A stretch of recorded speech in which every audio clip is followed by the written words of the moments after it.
Muy bien, queridos, estamos una vez más esta noche aquí para estudiar la palabra de Dios. Y un cariñoso saludo a todos los amigos, las personas que en diferentes lugares del país, del mundo, a través del internet, están recibiendo también la palabra de Dios en su corazón. Hay una pregunta que todos nos hacemos desde que somos niños. ¿Dónde vive Dios? ¿Dónde es la casa de Dios? ¿Dónde habita Dios? Todas las noches voy a leer algunos versículos de la Biblia que tienen que ver con el tema del santuario, pero después voy a tomar el tema para ver cómo el tema del santuario tiene implicaciones en la vida diaria de las personas. El primer texto que quiero leer esta noche está aquí en el primer libro de Reyes, capítulo 8, versículo 49. Dice así, es una oración, dice así: tú oirás en los cielos, en el lugar de tu morada, su oración y su súplica, y les harás justicia. Después de leer este texto, quiero preguntarles, ¿dónde vive Dios? Dice, tú oirás su oración en el cielo, lugar de tu morada, donde habitas tú. Evidentemente, Dios habita en el cielo. Eso todos lo sabemos desde pequeñitos, ¿no? Miramos al cielo, Dios, el Padre nuestro dice, Padre nuestro que estás en los cielos. Y el Señor Jesucristo nos enseñó esa oración, que Dios está en los cielos. Ahora viene la segunda pregunta. ¿Y en qué lugar del cielo? Porque los cielos son inmensos. ¿En qué lugar del cielo vive Dios? Y ahí quiero leerles el segundo texto de esta noche. Apocalipsis, capítulo 15, versículo 5, dice así. Después de estas cosas miré, y he aquí fue abierto en el cielo el templo del tabernáculo del testimonio. Después de estas cosas miré, y he aquí fue abierto en el cielo el templo del tabernáculo del testimonio. Y ahí el profeta Juan vio un trono dentro del templo, dentro del tabernáculo, dentro del santuario. Durante la semana voy a usar mucho la palabra santuario. Quiero que ustedes entiendan que el santuario es la misma cosa que el templo. El templo es la misma cosa que el tabernáculo. Cuando digo tabernáculo, estoy hablando del templo. Cuando digo templo, estoy hablando del santuario. Cuando digo santuario, estoy hablando del tabernáculo. Las tres cosas son la misma cosa. Entonces, en medio de los cielos hay un templo, hay un tabernáculo, hay un santuario. Y dentro de ese santuario hay un trono. Y en ese trono está sentado Dios. Voy a leer el último versículo de esta noche, o tal vez el penúltimo. Isaías capítulo 6, el versículo 1. Miren lo que dice Isaías. En el año que murió el rey Usías, yo vi al Señor sentado sobre un trono alto y sublime, y sus faldas llenaban el templo. Ahora vamos a juntar estas tres ideas presentadas por estos tres textos diferentes. Dios habita en los cielos. ¿En qué lugar específico de los cielos? En el templo. Y ahí viene una pregunta. Quiere decir que hay un templo en el cielo. Hay un santuario en el cielo. Hay un tabernáculo en el cielo. Y la respuesta contundente es sí. Hay un santuario, hay un templo, hay un tabernáculo en el cielo y dentro de ese santuario hay un trono. Y en ese trono se sienta Dios. Ahora tú puedes decir así, pero parece cosa de niño. ¿Cómo que en medio del cielo va a haber un templo? No debería haber, que decir, no sería necesario que haya. Dios no necesita un santuario, un trono para sentarse, para ser Dios. No, Él no necesita. Por lo tanto, el santuario no existe por causa de Dios. Existe por causa de nosotros. Porque anoche dije, Dios es infinito y no está amarrado ni al tiempo ni al espacio. Pero los seres creados, incluyendo los ángeles, somos finitos y estamos amarrados al tiempo y al espacio. Entonces, ¿cómo un Dios infinito que no se amarra al tiempo ni al espacio podría mantener comunión, compañerismo con un ser finito amarrado al tiempo y al espacio? No habría manera de encontrarse. Pero como Dios lo que más quiere es vivir con sus hijos, porque Dios te ama, tú eres precioso para Dios. Jamás pienses que Dios te deja, que Dios no se preocupa por ti. Entonces, como Dios te ama y quiere mantener comunión contigo, compañerismo contigo, quiere caminar contigo, andar contigo, entonces Él busca en el infinito universo un punto en que el Dios infinito, que no está amarrado al tiempo ni al espacio, se junte con el ser finito amarrado al tiempo y al espacio. Ese punto de convergencia es el santuario celestial, el santuario allá en el cielo. Y ahora, Juan, al escribir el Apocalipsis, dice que dentro de ese santuario hay un trono. Y Isaías dice, y yo vi a Dios sentado en su trono en el año que murió el rey Usías. Esto es interesante. ¿Sabes por qué? Usías fue un rey que murió con lepra, leproso. Y en aquellos tiempos la lepra era una cosa vergonzosa, una cosa terrible, sinónimo de pecado. El rey Usías murió leproso por su rebeldía, por su atrevimiento, por su pecado contra Dios. Murió leproso. Ahora imagínense toda la nación de Israel, sabiendo que las naciones vecinas sabían que Israel relacionaba la lepra con pecado. ¿Cómo se sentían todos los habitantes de Israel sabiendo que su rey había muerto leproso? Estaban avergonzados. Y no solo eso, sino que estaban sin rey, porque acababa de morir el rey. Y cuando el líder desaparece, pues todos tiemblan. ¿Y ahora qué hacemos? ¿Cómo resolvemos nuestros problemas? Y en esos momentos ya los ejércitos enemigos estaban preparándose para invadir Israel. Y ahora no había rey. Estaban desesperados. Y mire, en esas circunstancias de desesperación, de vergüenza, de incapacidad, de impotencia del ser humano, Isaías dice, yo vi a Dios sentado en el trono. Esto es interesante. Porque aunque las cosas en esta tierra parece que van a deshacerse, aunque parezcan las cosas en esta tierra que no funcionan, aunque parezca que todo se está viniendo para abajo, hay un Dios sentado en el trono. Y el trono simboliza control. Quiere decir, Dios nunca pierde el control de las cosas. Dios nunca pierde el control de la situación.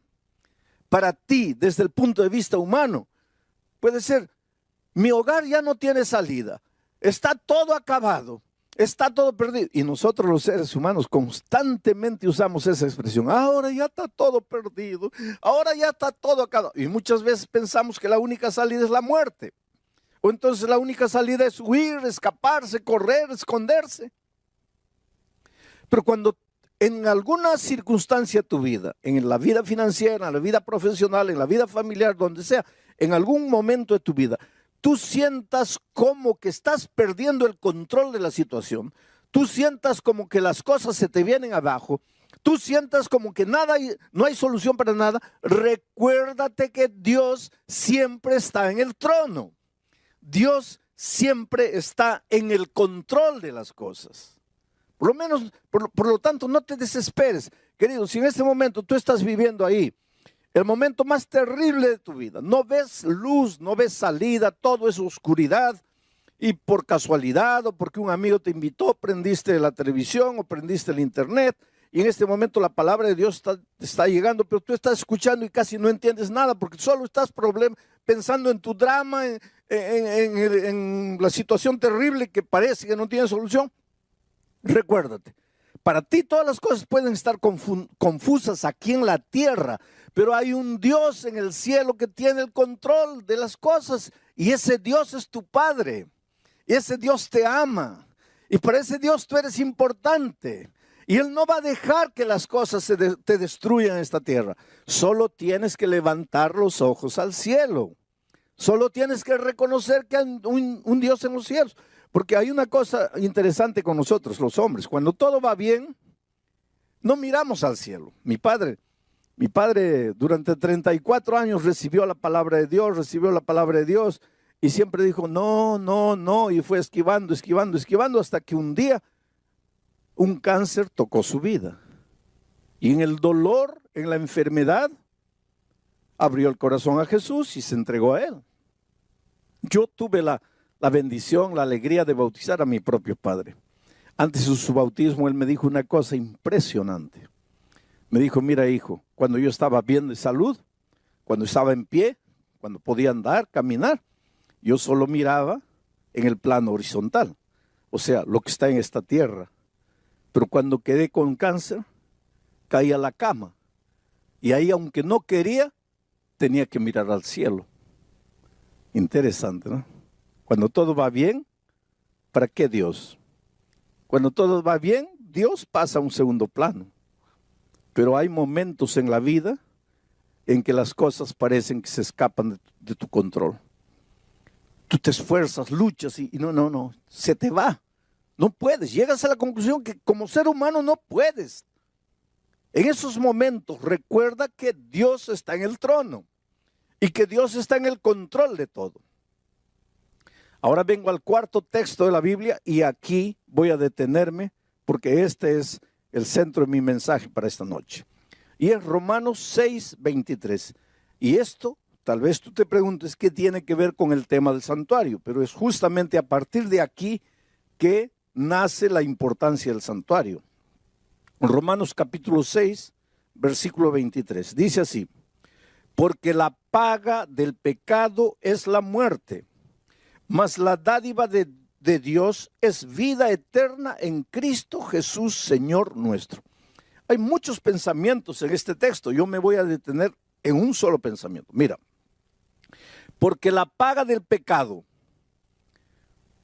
Primer pensamiento que podríamos analizar, ¿qué es el pecado? Y anoche ya lo dijimos. La gente confunde pecado con acto pecaminoso. Acto pecaminoso es robar, matar, mentir, codiciar. Esos son actos pecaminosos. Los actos pecaminosos aparecen en la vida de un ser humano porque está en pecado. ¿Y qué es pecado? Pecado es separarse de Dios. Todo lo que necesitas para ser un pecador es separarte de Dios. Separarte de Jesús, que es la justicia. Y cuando te separas de la justicia, ya caes en el terreno de la injusticia. Ya estás en el pecado. Y dice la Biblia que todos pecamos. Todos nosotros los seres humanos llegamos al mundo trayendo esa naturaleza pecaminosa. Venimos en estado de pecado. Y tú me vas a decir ahora, pastor, ¿quiere decir que todos estamos condenados a morir? Sí, todos estamos condenados a morir. Y alguien puede decir, pero ¿qué culpa tengo yo de haber nacido? No, tú no tienes culpa de haber nacido. Y no te vas a perder porque naciste pecador. Tú no tienes culpa de haber nacido. Pero Dios proveyó el remedio. Y si te mueres un día, si mueres la muerte eterna, no será porque has nacido pecador. Será porque no tomaste el remedio. ¿Y cuál es el remedio? El remedio está en el santuario. Y vamos a entrar durante esta semana al santuario para encontrar el remedio para el problema del pecado. Bueno, vamos al texto de Pablo. Dice, porque la paga del pecado es la muerte. Muerte. pecado, muerte. El pecado te lleva a la muerte. Muerte y pecado son prácticamente la misma cosa. La paga del pecado es la muerte. Pero la dádiva de Dios es vida eterna. Dios, vida. Pecado, muerte. Dios, vida. Y esa vida la tenemos en Cristo Jesús. Y no es Cristo Jesús, punto, sino en Cristo Jesús, Señor nuestro. Ese es el asunto y ahí vamos a concentrarnos esta noche para entender la importancia del tema del santuario que vamos a ir trabajando durante la semana. Mucha gente tiene una idea equivocada de la muerte como paga del pecado. Tal vez porque nosotros tenemos una frase que dice así: el que la hace la paga. Entonces de ahí, de esa frase, el que la hace la paga, en nuestra mente surge: si peco, Dios me mata. Si peco, Dios me da la muerte. Si peco, Dios me castiga con la muerte. Porque el que la hace, la paga. Y ahora viene Pablo y dice: porque la paga del pecado es la muerte. Entonces mucha gente vive con miedo de Dios. Y mucha gente vive con miedo de pecar. Porque dice: si peco, muero, porque el que la hace, la paga. Si desobedezco, muero, porque la paga del pecado es la muerte.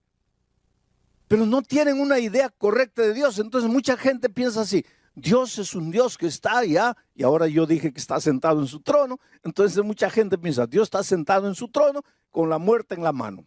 A ver, ¿quién peca allá en la tierra? Al que pecó, muerte.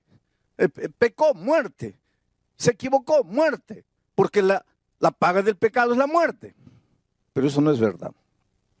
En primer lugar, hay que entender que Pablo no hablaba español. Pablo hablaba griego.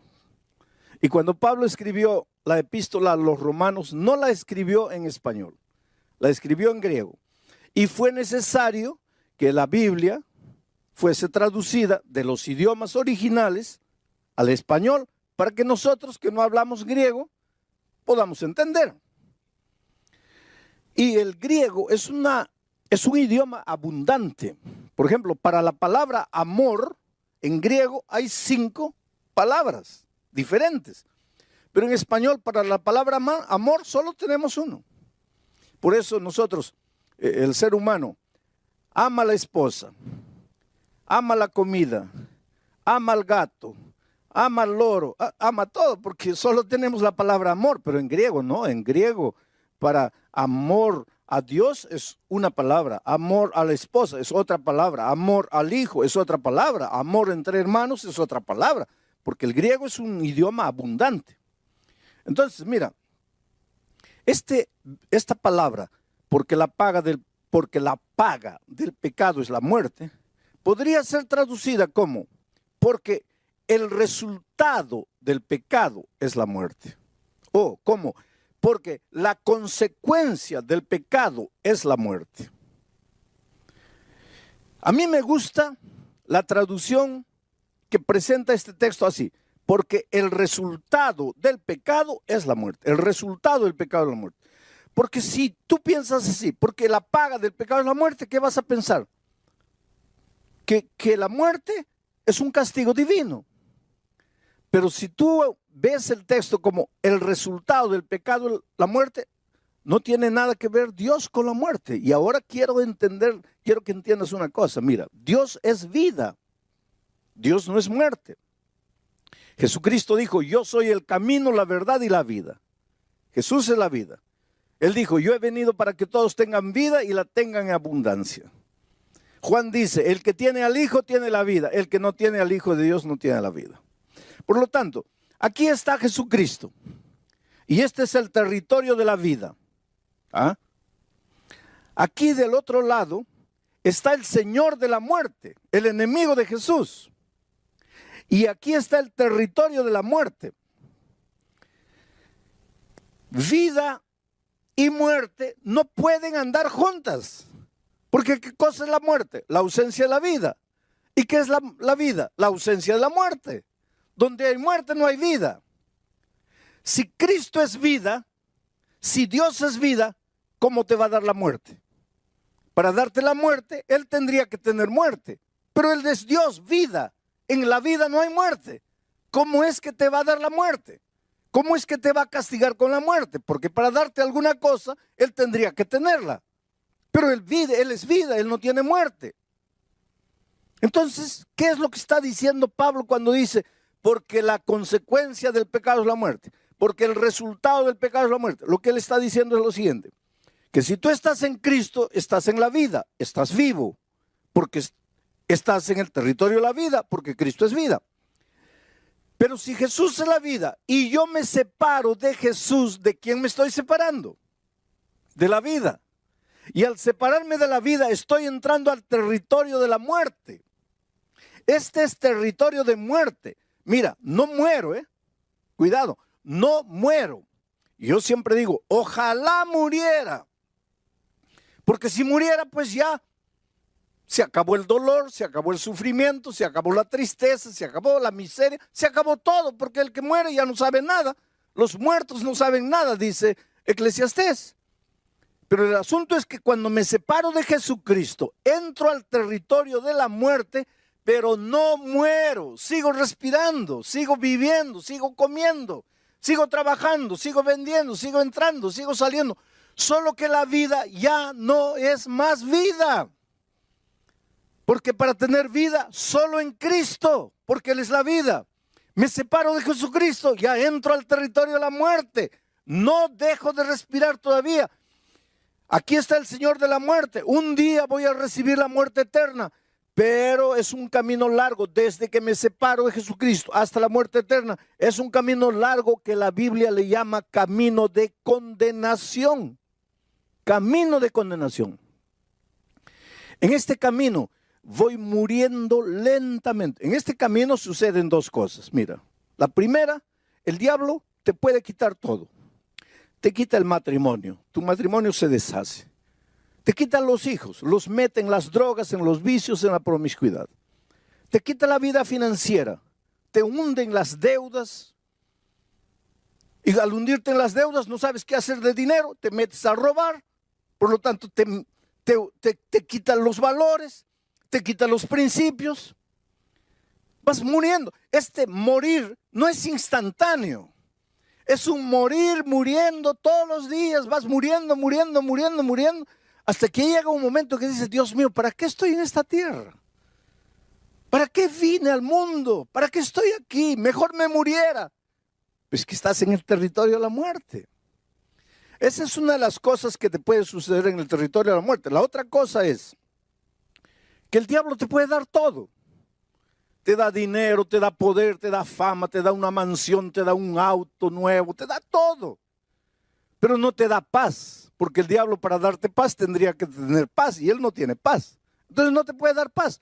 Entonces el dinero, la fama, el poder, la gloria no te sirven de nada porque no tienes paz. En la noche llegas, te acuestas, te revuelcas en la cama de un lado para otro, cuentas carneritos para dormir y no duermes. Y entonces, ¿qué pasa? Una pastilla para dormir. El mes siguiente, 2 pastillas. El otro mes, 3 pastillas. Llegas un momento que estás enviciado en pastillas y no duermes. Hay gente que me dice, pastor, yo no sé qué me pasa. Yo no he hecho nada de malo. Yo no he ofendido a nadie. Yo no le debo a nadie, pero no tengo paz. Vives angustiado, vives vacío, vives desesperado. Esa no es vida, querido. Esa no es vida. Dios te ama, Dios quiere que seas feliz, Dios quiere lo mejor de lo mejor para ti. Pero hay una cosa, Él no puede hacer nada contra tu voluntad. Él respeta mucho tu voluntad. Bueno, estás en el territorio de la muerte. ¿Hay solución para ti? ¿Hay salida para ti? Claro que sí. ¿Y cuál sería la salida? La salida lógica. Tú estás aquí sufriendo en el territorio de la muerte. No quieres más esta vida miserable. ¿Cuál sería la solución lógica? Dar media vuelta y volver a la vida. Y en Jesucristo tendrías la vida y tus problemas estarían resueltos. Pero ahí viene la clave. Cuando estás viniendo hacia Jesucristo, cuando estás regresando hacia la vida, porque querido, Dios te ama mucho. Y desde que tú te vas de él y te vas al territorio de la muerte, ¿tú crees que Dios se queda feliz? No. Él te llama, te llama, te llama, te llama. Por eso dije anoche que la historia del mundo es el hombre corriendo, corriendo, corriendo, y Dios atrás de él, atrás de él, atrás de él. El hombre escondiéndose, escondiéndose, escondiéndose, y Dios atrás buscándolo, buscándolo. Dios llama. Desde el Génesis hasta el Apocalipsis, la Biblia es un libro de llamado. En el jardín del Edén, Dios llega. Adán, ¿dónde estás? Y desde ese día, Pedro, María, Juana, Rosa, ¿dónde estás? Elisa, ¿dónde estás? El diablo te llama, o el Señor Jesucristo te llama con amor, te suplica. El Señor siempre está buscando. Dice Jesús en el Antiguo Testamento, no quiero la muerte del impío, sino que regrese y vuelva. Dice, volved, volved, ¿por qué moriréis, oh casa de Israel? Dios te ve ahí en el territorio de la muerte, sufriendo con la vida destruida, no puedes dormir. ¿Tú crees que Dios está feliz? No, Él te ama, Él quiere traerte de vuelta, solo que no puede traerte por la fuerza. Tú tienes que querer. Pero muy bien, un día te cansas de sufrir y decides regresar al Señor Jesucristo.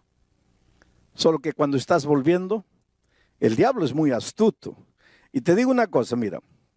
Hay mucha gente que tiene una idea equivocada del diablo. La primera cosa que te voy a decir, el diablo no es ateo. El diablo no es ateo, el diablo cree en Dios. Santiago dice que los demonios también creen y tiemblan. Por lo tanto, tú cuando lidias con el diablo, no pienses que estás lidiando con un ateo, porque el diablo no es ateo, el diablo cree en Dios. Segunda cosa, el diablo conoce muy bien la Biblia, cuidado. Cuidado, el diablo conoce muy bien la Biblia. Cuando Jesucristo estaba en el desierto, el diablo fue con la Biblia en la mano. Solo que el diablo no respeta la palabra de Dios. La usa, agarra un versículo de aquí, agarra otro versículo de aquí, le hace decir a la Biblia lo que la Biblia no dice. Entonces, cuidado, no todo el que tiene la Biblia en la mano está viniendo en nombre de Dios. Porque el diablo vino con la Biblia en la mano, pero no estaba viniendo en nombre de Dios. El diablo es bíblico. Conoce la Biblia. Y como conoce la Biblia, cuando tú estás regresando al Señor Jesucristo, el diablo le dice a Jesús, prácticamente, voy a tratar de decirlo así para que ustedes entiendan. Hey, Señor Jesucristo, ¿lo vas a recibir a este miserable pecador? ¿Lo vas a recibir de vuelta? Y Jesús dice, sí, claro. ¿Y por qué lo vas a recibir? Porque yo lo amo. Pero este no ha pecado, sí, ha pecado. Se ha ido de ti, sí. Ha entrado al territorio de la muerte, sí. ¿Y qué dice Romanos 6:23? Porque la paga del pecado es la muerte. ¿Y este pecó o no pecó? Sí. ¿Y? Si pecó, tiene que morir, porque la paga del pecado es la muerte. Y ahora él está viniendo y tú lo vas a recibir de vuelta. No. Mira, si tú lo recibes de vuelta, quiere decir que tu palabra es mentira. Quiere decir que tu palabra no es eterna. Quiere decir que tú no cumples tu palabra. Por lo tanto, no lo puedes recibir de vuelta.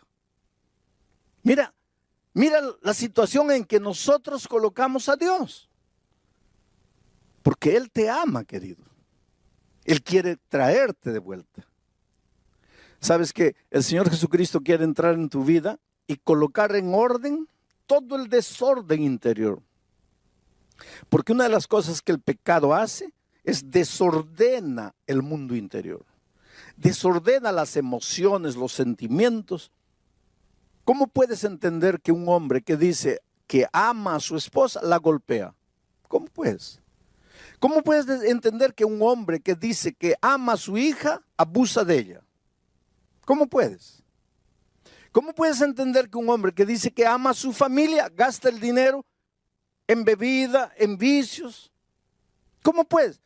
Es que cuando el pecado entra en tu vida, o cuando tú entras al territorio del pecado, cuando caes en la mano del enemigo de Dios, él desordena tus sentimientos.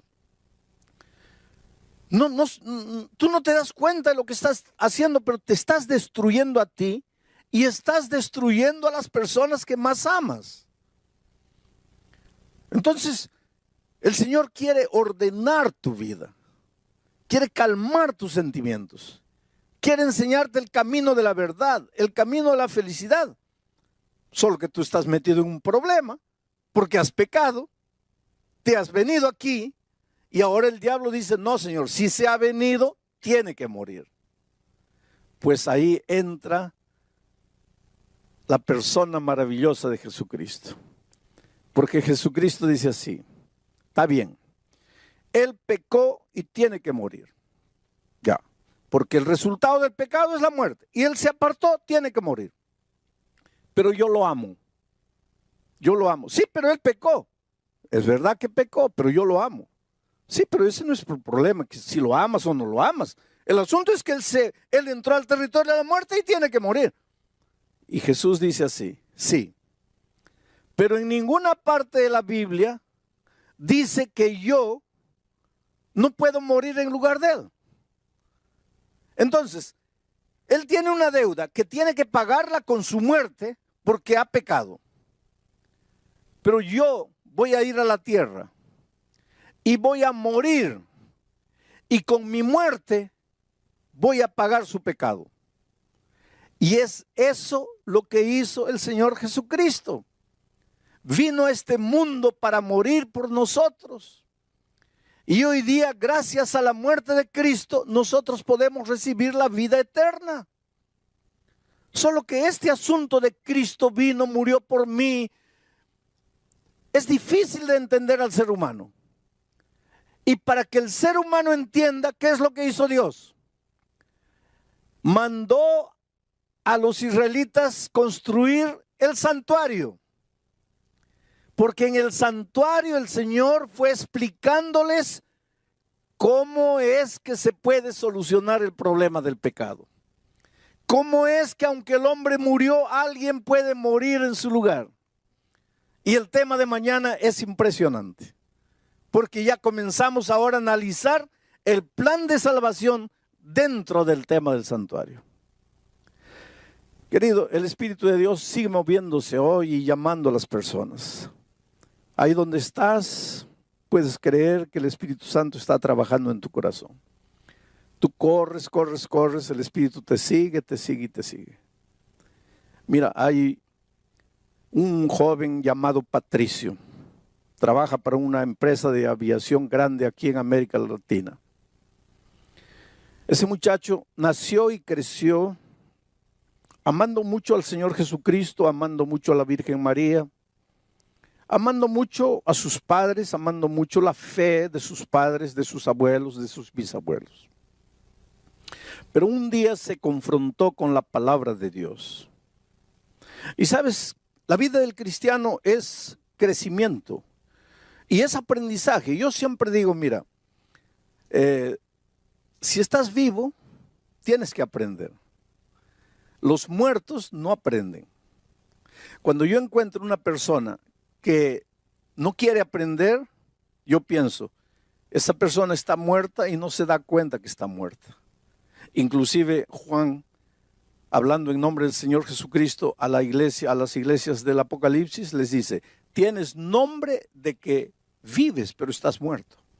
Una persona que no quiere aprender, una persona que se resiste a aprender, está muerta.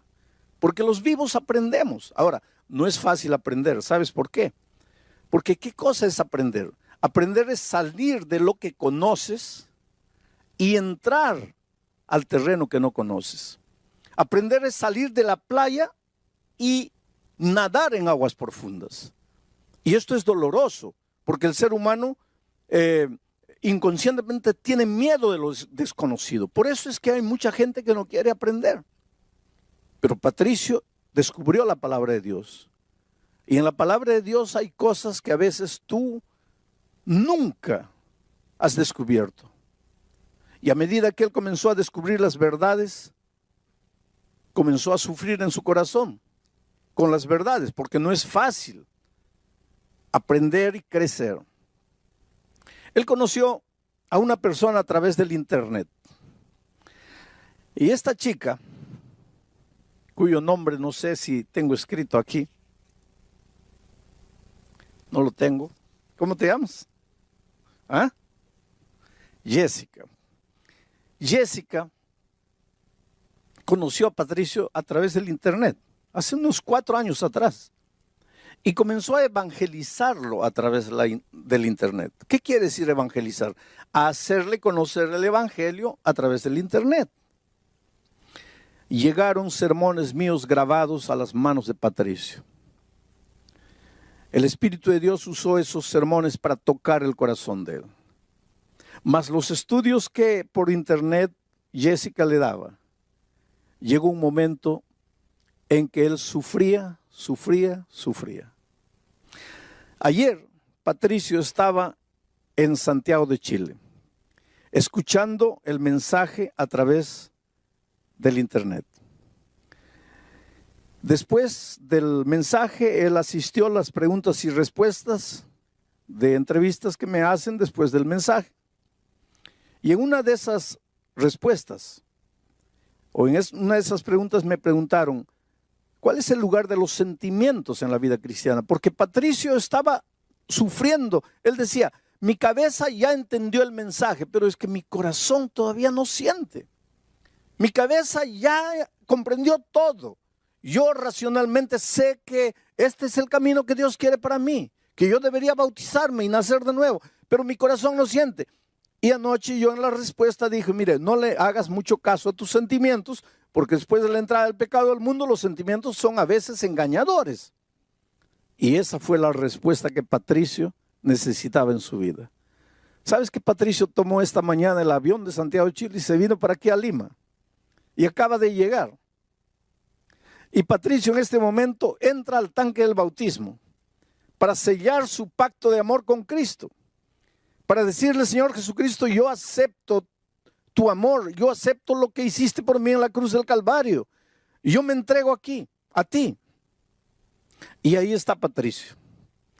En este momento, Patricio, quiero que me mires así.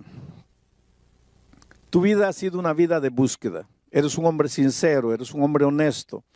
Encontraste la palabra de Dios. Sufriste al principio con las verdades que descubrías.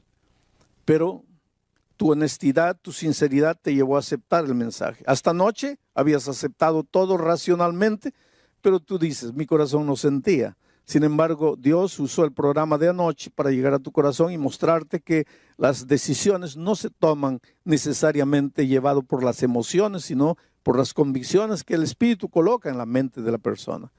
Y tomaste el avión y viniste aquí. En este momento tu corazón está alegre y triste. Alegre porque estás naciendo de nuevo. Medio triste porque yo sé que en el fondo hubieras querido que tu madre mirara tu bautismo. Pero tu madre todavía no tiene condiciones de entender lo que tú estás haciendo. Y tú, para ahorrar el sufrimiento, no le dijiste que estás aquí para bautizarte. Pero este es un día extraordinario. Toda tu vida pasada queda borrada. Y para que de aquí para adelante vivas una vida victoriosa en Cristo, por tu fe, el pastor Bill Quispe, como ministro del Evangelio, por el mandato divino, te bautiza en nombre del Padre, del Hijo y del Espíritu Santo. Amén.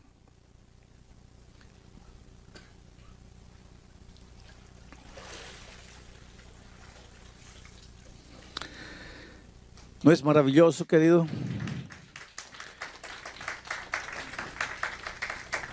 Qué cena linda, ¿no es cierto? Tú sabes cómo es emocionante saber que cuando naciste recibiste una hoja en blanco de Dios para escribir una historia. Y a veces a lo largo de la vida llenaste esa hoja blanca de garabatos. Hiciste tanta tontería en la vida. Te heriste a ti mismo, heriste a tanta gente inocente que no tenía culpa de nada. Lloraste, viviste, sufriste. Y ahora te preguntas, ¿qué hago con mi vida? Y ahora te preguntas, ¿dónde está Dios? Y ahora te preguntas, ¿por qué me sucede todo lo que me sucede? Y ahora en las noches oscuras de tu vida lloras tu soledad, tu tristeza, tu derrota.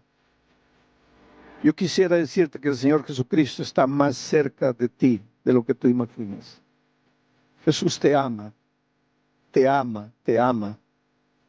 Jesús quiere entrar en tu vida, revolucionar tu vida. Quiere colocar tus sentimientos, tus emociones, tus pensamientos en orden. Pero no puede hacerlo si tú no aceptas. No puede hacerlo si tú no te entregas. Es que, pastor, pequé tanto. ¿Cómo Dios puede perdonarme? Yo no entiendo cómo Dios te puede perdonar, porque yo no entiendo cómo Dios me perdona a mí. Una cosa sé. Él no puede hacer nada por ti si tú no quieres. En este momento, entrégate al Señor Jesucristo. Ábrele el corazón a Él. Dile, Señor, no puedo más. He luchado solo, he corrido solo, he intentado solo. Solo me he herido, solo me he hecho sangrar. Estoy aquí derrotado. Te necesito en mi vida. Reconstruye mi vida, reconstruye mi familia. Hazme de nuevo. ¿Qué harás? ¿Qué harás con la invitación del Señor Jesucristo? ¿Seguirás caminando, seguirás peregrinando en el territorio de la condenación? ¿O darás media vuelta y correrás a los brazos de Jesús? La respuesta es solo tuya, solo tuya.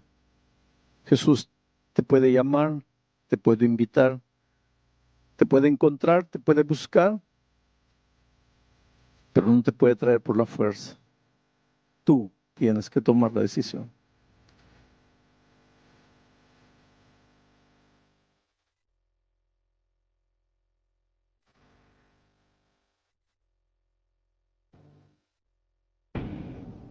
Vamos al texto bíblico. La tercera estrofa, que empieza con el versículo 17, dice así: haz bien a tu siervo, que viva y guarde tu palabra. Abre mis ojos y miraré las maravillas de tu ley. Forastero soy yo en la tierra, no encubras de mí tus mandamientos. Interesante el versículo 18, abre mis ojos y miraré las maravillas de tu ley. En el Salmo 119, la expresión ley de Dios no se refiere a Éxodo 20. La expresión ley de Dios se repite en el Salmo 119 constantemente en todos los versículos. Solo hay 3 versículos del Salmo 119 donde no se repite la expresión ley de Dios, pero se repite de 8 maneras diferentes. A veces es ley de Dios, otras veces mandamientos de Dios, otras veces estatutos de Dios, otras veces palabras de Dios, otras veces consejos de Dios, otras veces juicios de Dios, preceptos de Dios, caminos de Dios. Todo eso para referirse a los consejos divinos. Para Israel, esos consejos comprendían todo el Torá. Para nosotros, comprenden toda la Biblia. Por lo tanto, cada vez que encuentras en el Salmo 19 la expresión ley de Dios, no está hablando de Éxodo 20, está hablando de todos los consejos divinos. Dicho esto, vamos al versículo 17 nuevo. Dice así: haz bien a tu siervo, haz bien a tu siervo, hazme bien. Yo creo que lo que más quiere el ser humano es que Dios le haga bien. Esta noche todos estamos aquí porque queremos que Dios nos haga bien. Queremos que el matrimonio ande bien, que los hijos anden bien, que la vida financiera vaya bien, que la vida profesional vaya bien, que nuestra salud esté bien. No está malo querer que Dios nos haga bien. Inclusive el Salmo 119 empieza diciendo así: bienaventurado el que recibe bien, feliz el que recibe bien. ¿Y quién mejor para hacer bien que el Dios del bien? Y Dios quiere hacerte bien esta tarde. Y si algo está andando mal en tu vida, Dios quiere tomar ese mal y entregarte en el lugar del mal bien.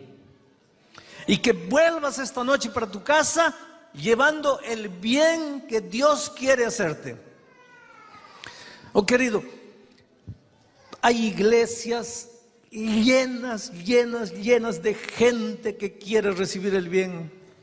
Estadios se llenan, 100,000, 80,000 personas queriendo que Dios les haga bien. Y vuelvo a repetir, no es nada malo querer que Dios haga bien. Por eso el propio salmista dice, hazme bien. El problema nuestro es el siguiente. Nosotros vivimos en una época llamada la época del menor esfuerzo. Y queremos que Dios nos haga bien, pero por un acto de milagro, por un acto milagroso, quiere decir así. Y hay gente que se da cuenta de eso y explora ese asunto de una manera interesante. Yo podría decir esta noche aquí, todos los que están enfermos vengan, yo voy a hacer una oración y ustedes van a volver curados. Todos los que tienen problemas financieros, están endeudados, vengan, yo voy a hacer una oración y todos van a volver sin deber un centavo. El ser humano quiere milagros. Y querido, te digo una cosa, debes creer en milagros, debes creer en milagros, porque Dios es Dios de milagros. Dios no conoce la palabra imposible.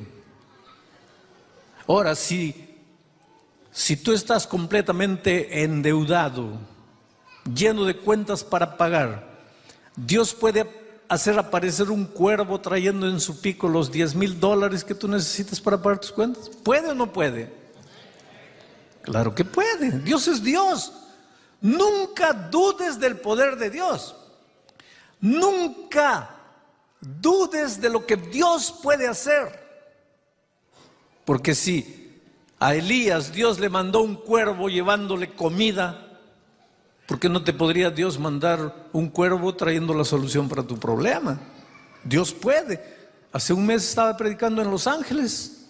Una señora entró la primera noche cargada, literalmente cargada, no podía andar. Los médicos habían dicho que difícilmente podría andar. Tenía problemas terribles de columna.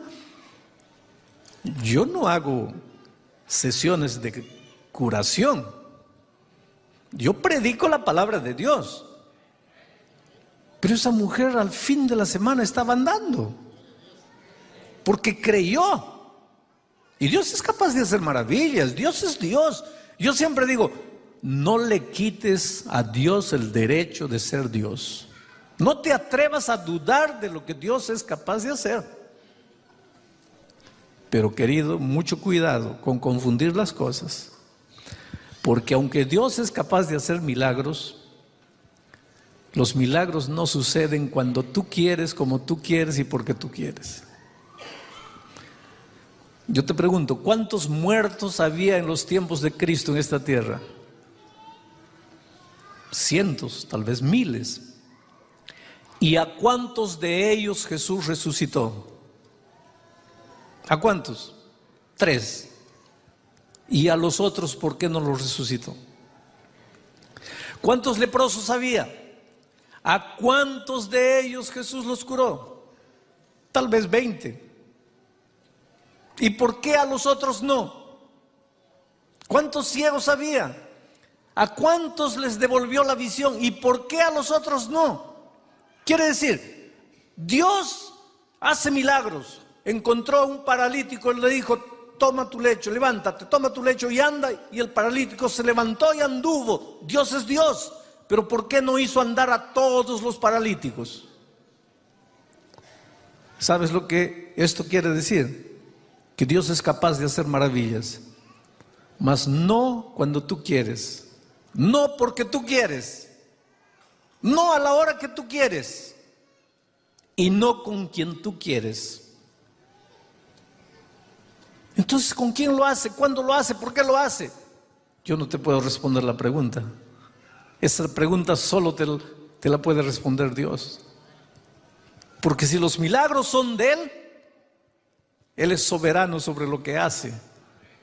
Y sobre lo que no nos reveló en la Biblia, no vale la pena querer hacer conjeturas humanas. Hay que respetar el silencio de Dios. Pero entonces, ¿qué pasa? Estos a quienes Dios hace milagros son hijos y los otros son entrenados. Quiere decir que Dios a algunos los ama mucho y les hace maravillas y a otros no. No, no es así. Dios ama a todos los seres humanos.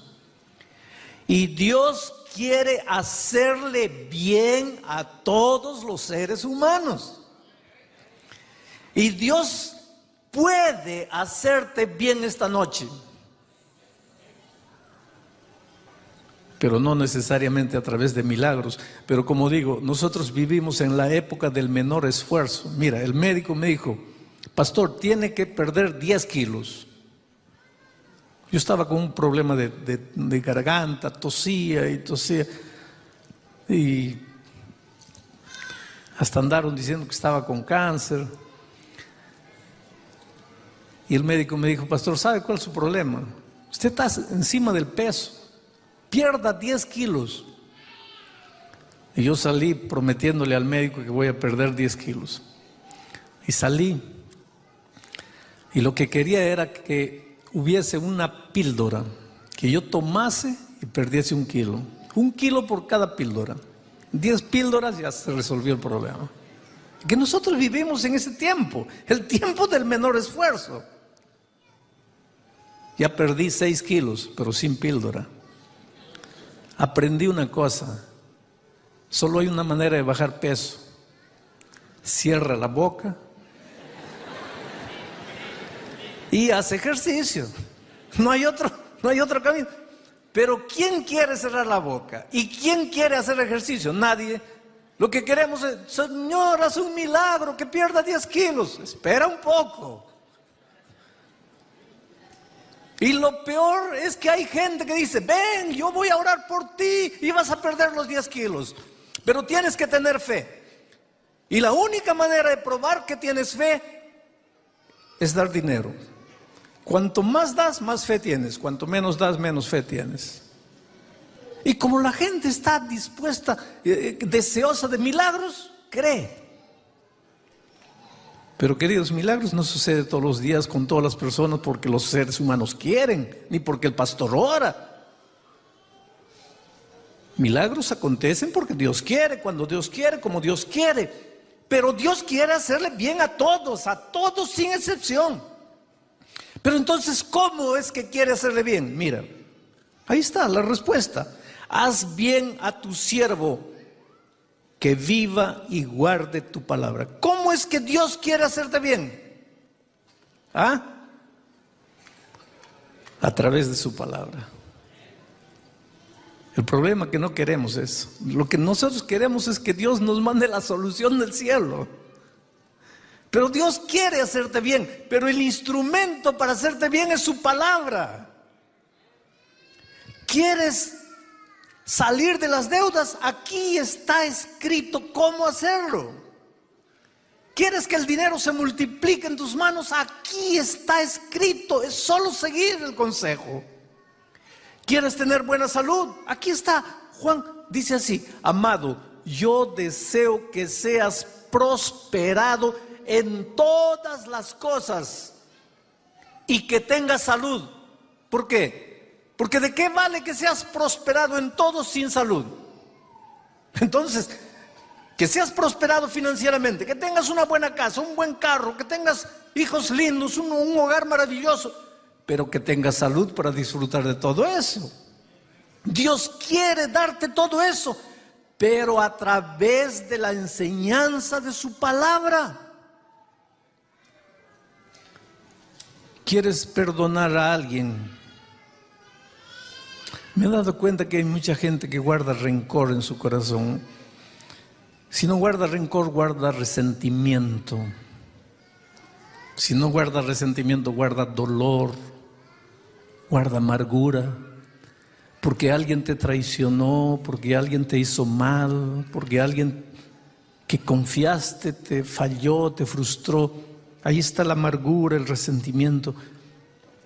Y yo siempre digo, ojalá que tu amargura, tu resentimiento, tu rencor le hiciese un poquito de mal al otro. Desde el punto de vista humano tendría lógica. Ya que el otro te ofendió, ya que el otro te hizo mal, guarda rencor, porque tu rencor es como una bofetada en el rostro. El problema es que tu rencor no le hace nada al otro. Y solo te envenena y te destruye a ti.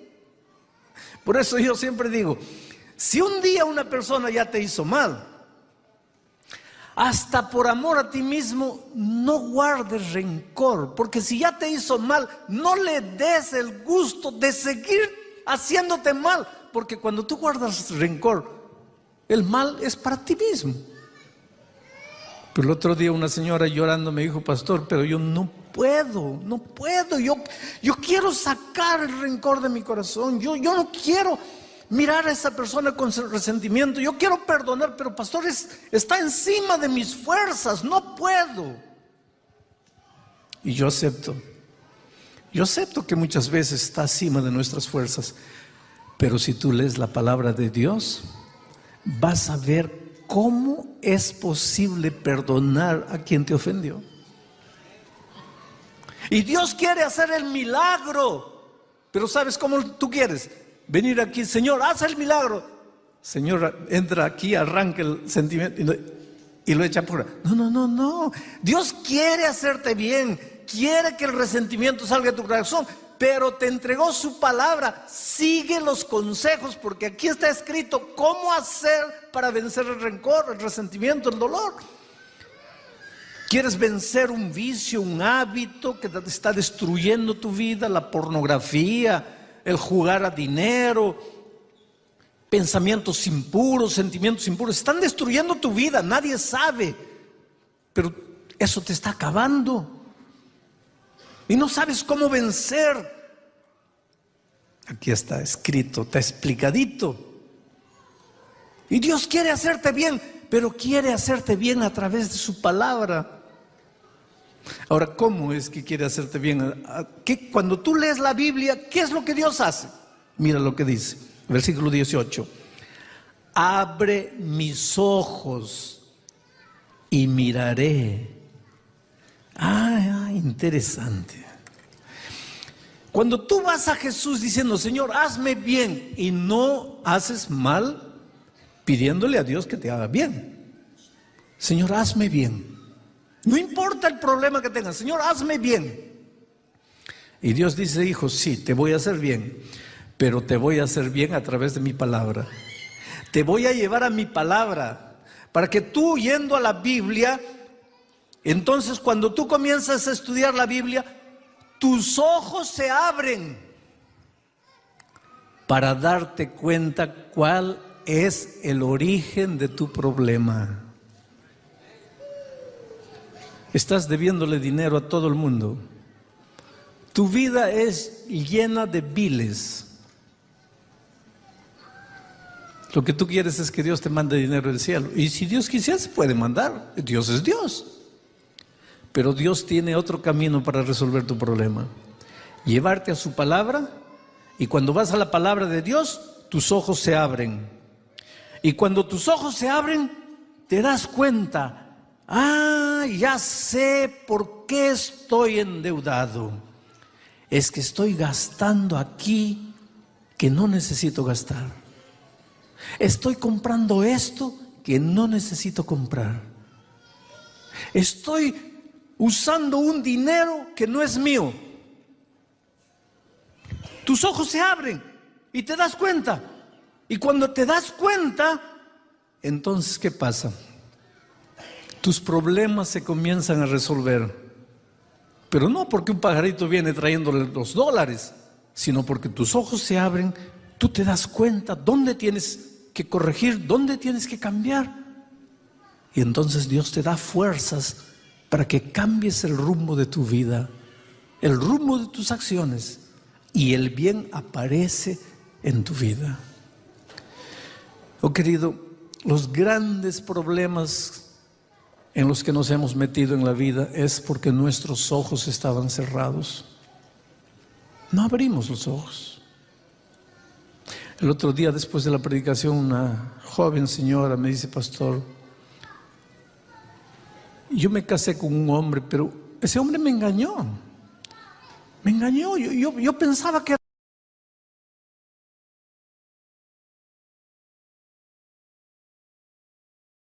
era bueno. Yo pensaba que era cristiano. Después descubrí que no era nada cristiano. Era solo fachada. Pero yo fui engañada. Yo no tuve la culpa. ¿Y por qué pensabas que era cristiano? Es que cantaba bonito, hablaba bonito. Ah. ¿Dónde está Homero que canta bonito ahí? Está ahí. Cantar bonito es una cosa buena. Pero si tú vas a calificar a la persona solo porque canta bonito, ya te metiste en problemas. Hablar bonito es bueno. Pero si tú vas a juzgar a la persona solo porque habla bonito, ya te metiste en problemas. Ahora, ¿quién es el que te va a abrir el ojo para no meterte en problemas? La palabra de Dios. Estaré predicando esta noche para alguien que estos días ha entrado en un negocio.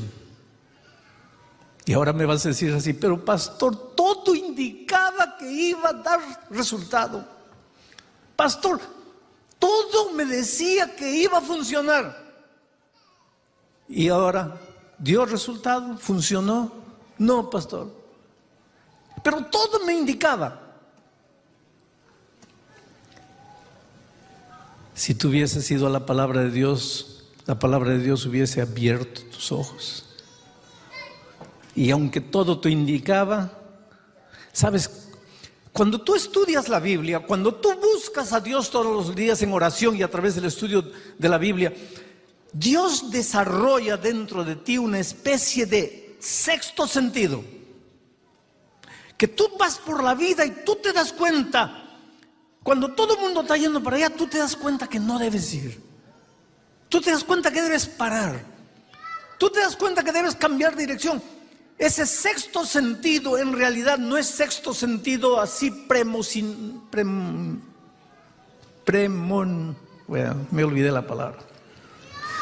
No es un sexto sentido subjetivo. Es un sexto sentido que viene de la orientación de la palabra de Dios. Él te abre los ojos. Una de las ventajas de estudiar la Biblia es que tú ves la vida de otra manera completamente diferente. Y mientras las personas están caminando, porque las personas dicen así: no, pero yo creía que este era el camino, yo pensaba que este era el camino. Si hubieras leído la Biblia, hubieras encontrado que Dios te dice así: hay camino que al hombre le parece derecho y su fin es la muerte.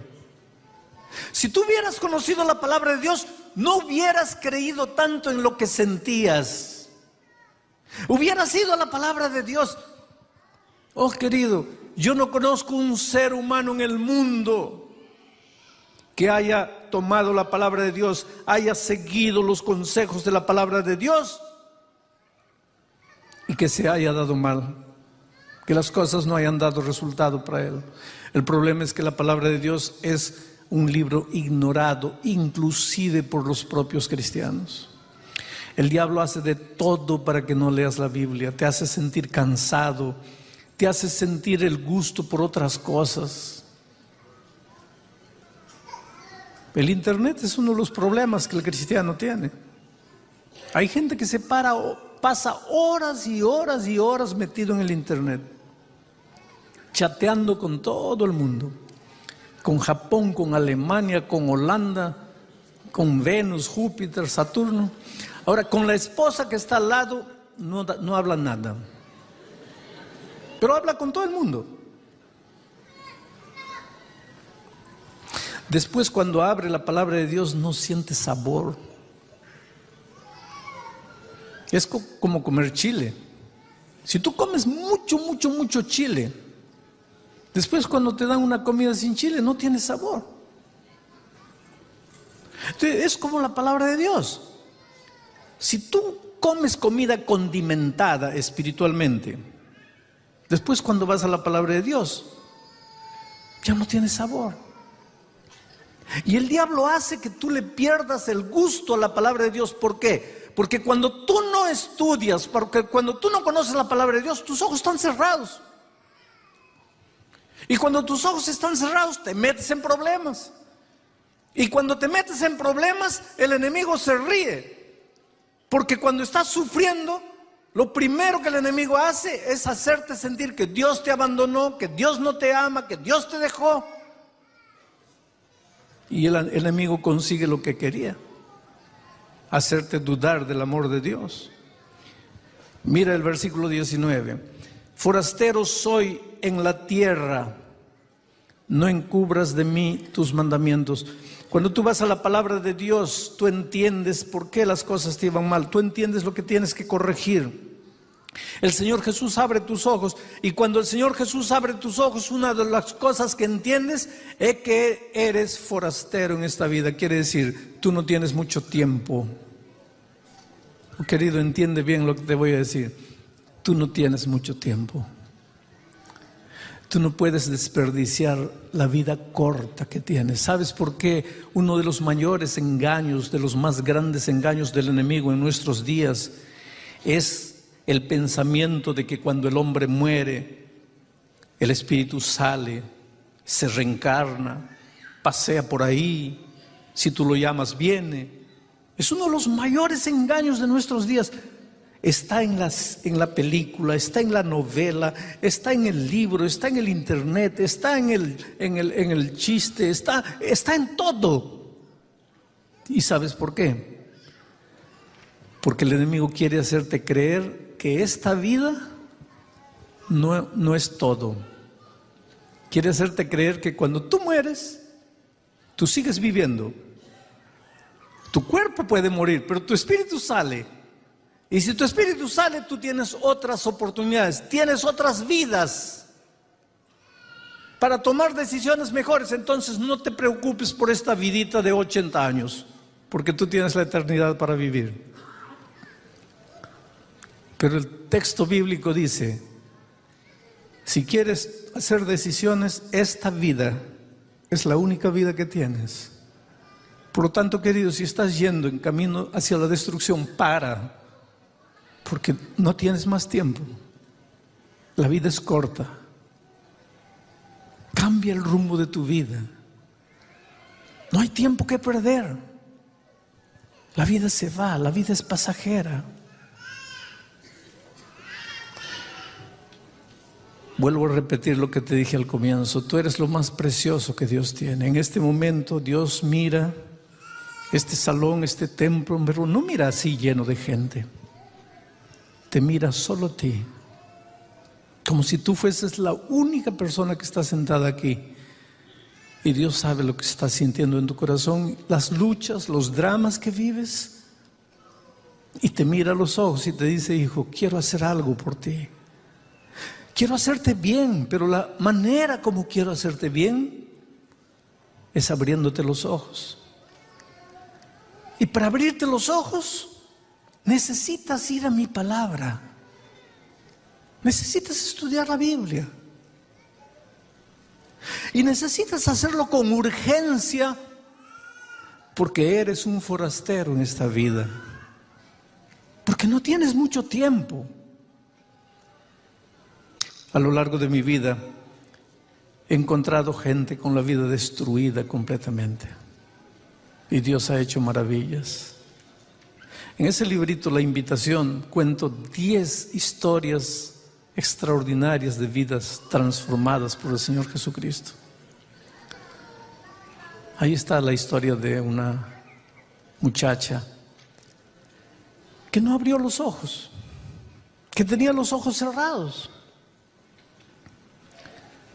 Porque mientras ella era alumna en la universidad, alumna de Derecho, iba a ser abogada, Su enamorado, su novio, era un rock and rollero que perdía el tiempo en los bares tocando guitarra. Y no hay nada de malo en tocar guitarra. Pero si limitas tu vida a pasarte en los bares tocando guitarra, no estás mirando el futuro. Los padres le dijeron a la chica, no, ese relacionamiento no te ayuda. Los amigos le dijeron no. Los hermanos le dijeron no. Todo aquel que la amaba le dijo no. Pero hay un dicho que dice, el amor es ciego. Querido, el amor es ciego solo cuando no conoces la palabra de Dios, porque cuando conoces la palabra de Dios, tus ojos se abren y tu amor tiene ojos. Tu amor ve. Pero cuando no conoces la palabra de Dios, tu amor es ciego, no entiendes. Y ella decía así, mi amor lo va a cambiar. Querido, si estoy predicando esta noche para una chica que dice, mi amor lo va a cambiar, te digo que tú no eres la primera de las millones de personas que pensaron que su amor lo iba a cambiar y hoy día son personas infelices. Solo el amor de Dios puede cambiarlo, y eso si la persona quiere. Pero no creas que tu amor va a cambiar a nadie. Pero ella fue ciega y se casó. Y cuando los padres le decían, pero ¿cómo vas a mantener el hogar? Ella decía, pero yo soy abogada.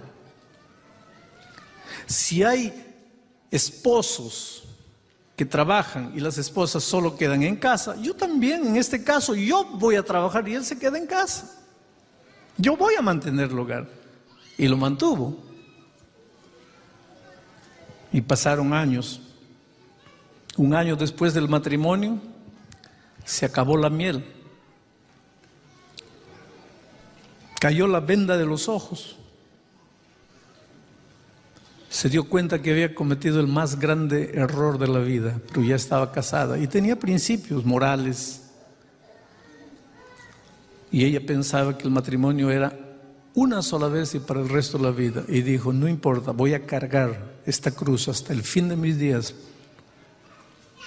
Me casé y voy hasta el fin. Y se fue. Un día se sintió mal. El esposo hace tiempo que ya le estaba diciendo, mira, anda al médico, hazte un examen general. Sí, pero ¿por qué tengo que ir al médico? No, yo te digo, anda al médico. Todos deben ir al médico. Pero un día cuando ella comenzó a sentirse mal, fue al médico. Le hicieron unos exámenes médicos y descubrieron que estaba con SIDA. Y ella nunca tuvo otro hombre en su vida a no ser su esposo. Y ahora entendió por qué él insistía tanto que fuese al médico. Cuando el médico le dio el veredicto, ella salió y corrió a una playa desierta. Cuando era niña andaba con los pies descalzos, sintiendo el cosquilleo de la arena. Le gustaba soñar. Ahora no sentía ni el viento del mar, ni las olas, no veía. Ella solo tenía algo negro, oscuro delante de ella, la muerte. Estaba condenada a muerte, estaba con SIDA. Sentada en una roca a la orilla del mar, pensó, ¿qué hice con mi vida? Todo el mundo me habló, todo el mundo me dijo, ¿qué hice con mi vida?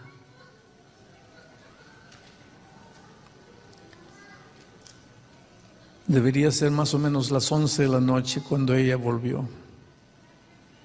Cuando ella demoraba en llegar a la casa, el esposo sabía que ella había descubierto que estaba con SIDA. Cuando ella entró a la casa, él se arrojó a los pies de ella y le dijo, perdóname, yo destruí tu vida. Y empezó a llorar.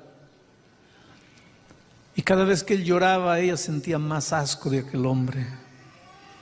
Y comenzó a sentir en su corazón algo que nunca había sentido, odio por una persona. Y cuanto más él pedía perdón y más lloraba, más odio sentía. Y de repente él perdió la noción de las cosas. Fue al dormitorio donde había un revólver que el propio marido guardaba y metió 6 tiros en el marido y lo mató. Y en medio de la noche salió corriendo y fue al mar y se sentó en esa misma roca y ahí pasó toda la noche pensando por qué no sale una ola y me lleva. Mi vida acabó. No solo acabó porque estoy con SIDA, acabó porque ahora mi lugar es la prisión. A la mañana siguiente la policía lo encontró sentado en esa roca y se la llevó. Se la llevó presa. El juicio empezó para esa mujer mientras estaba en la prisión una noche, una madrugada, en su radio de pila. No podía dormir, buscaba alguna cosa y escuchó un mensaje mío y se quedó escuchando y vio toda su vida retratada y se dio cuenta dónde estaba su error. Ella había vivido sola, vivió lo mejor que podía haber vivido, pero vivió sola. Y querido, te digo una cosa, solo, por más que te esfuerces para hacerlo mejor, tu mejor es poco, tu mejor es nada. Por más que quieras hacer las cosas bien, por más que pienses que estás tomando las mejores decisiones, solo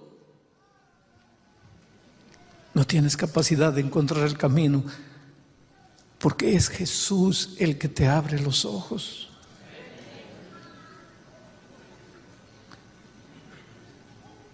Escuchando el mensaje por la radio, sintió que el Espíritu de Dios tocaba su corazón. Escribió una carta para la producción del programa. Fue así que un miembro de la iglesia fue a visitarla en la prisión y empezó a estudiar la Biblia con ella. Y sus ojos comenzaron a abrir. Oh querido, ¿para quién malgastó la vida en el error? ¿Para quién malgastó la vida con los ojos cerrados? Descubrir la Biblia trae un doble sentimiento. Primero, alegría, porque hay verdades fabulosas, maravillosas, lindas que conoces. Pero en segundo lugar, tristeza, porque te duele no haber conocido la palabra de Dios antes.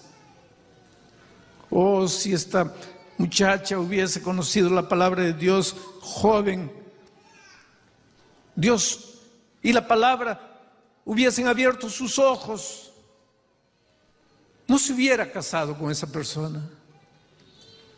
Su vida habría tenido otro rumbo. Pero la Biblia llegó tarde. Asimismo la aceptó y la comenzó a estudiar, a estudiar, a estudiar. Y llegaron al tema del juicio justamente cuando ella fue condenada en la primera instancia y el abogado apeló para un nivel superior. El abogado pidió que respondiese el proceso en libertad, la soltaron. Y ya no tuvo tiempo de enfrentar el segundo juzgamiento, porque las enfermedades oportunistas la agarraron, fue llevada al hospital y empezó a morir. Antes de su muerte, los hermanos de la iglesia fueron a visitarla y empezaron a cantar para ella. Y ella dijo para todos: yo sé que voy a descansar. Dijo así: yo cierro los ojos y sueño. Sueño ver a Jesús sentado en su trono. Él se levanta y se dirige hacia los libros de la vida. Ahí en los libros está mi nombre y toda la vida errada que viví. Pero veo a Jesús escribir con su sangre, perdonada, porque creyó en mí. Sabes que yo nunca tuve la oportunidad de conocer a este muchacho, pero yo también sueño un día caminar por las calles de la Nueva Jerusalén y de repente una mujer que nunca vi me toca en el hombro y me dice: pastor, usted no me conoce, pero yo quiero agradecerle porque una noche, una madrugada en la prisión, a través de la radio yo escuché un mensaje suyo y ese mensaje me presentó a Jesús y yo acepté a Jesús. Oh querido, cómo Dios te ama, cómo Dios quiere hacerte bien, cómo Dios quiere que seas feliz. Pero la única manera que tiene de hacerte feliz es que tú le entregues la vida, que tú quieras conocer más de la palabra de Dios, para que Él te abra los ojos. Por eso esta noche voy a hacer una invitación. Esta invitación no es para los miembros bautizados de la iglesia. Ustedes un día ya se levantaron, ya vinieron adelante. Esta invitación que voy a hacer ahora es para ti, querido. Para ti que estás empezando a conocer la palabra de Dios, estás estudiando la Biblia, estás empezando a venir a la iglesia, estás empezando a conocer el Evangelio, pero que esta noche quieres decirle a Jesús: Señor, hazme bien, pero hazme bien a través de tu palabra. Abre mis ojos para que vea. Abre mis ojos para que no me caiga en los caminos de esta vida. Abre mis ojos para que encuentre la salida para mis problemas. Si tú quieres decirle esta noche: Señor, te entrego mi vida. Quiero estudiar más tu palabra, quiero unirme a tu pueblo, quiero prepararme para la venida de Cristo.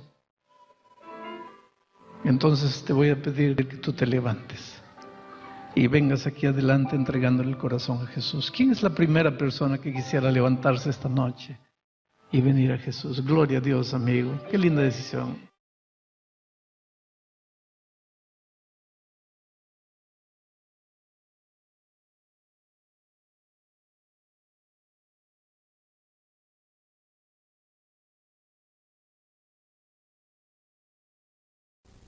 Muy bien, queridos, estamos una vez más esta noche aquí para estudiar la palabra de Dios.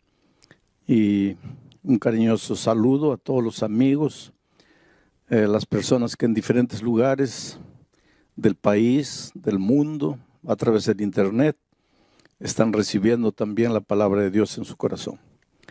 Hay una pregunta que todos nos hacemos desde que somos niños. ¿Dónde vive Dios? ¿Dónde es la casa de Dios? ¿Dónde habita Dios?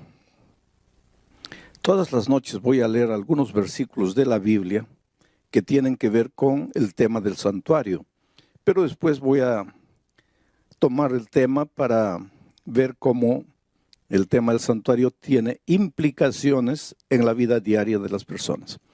El primer texto que quiero leer esta noche está aquí en el primer libro de Reyes, capítulo 8,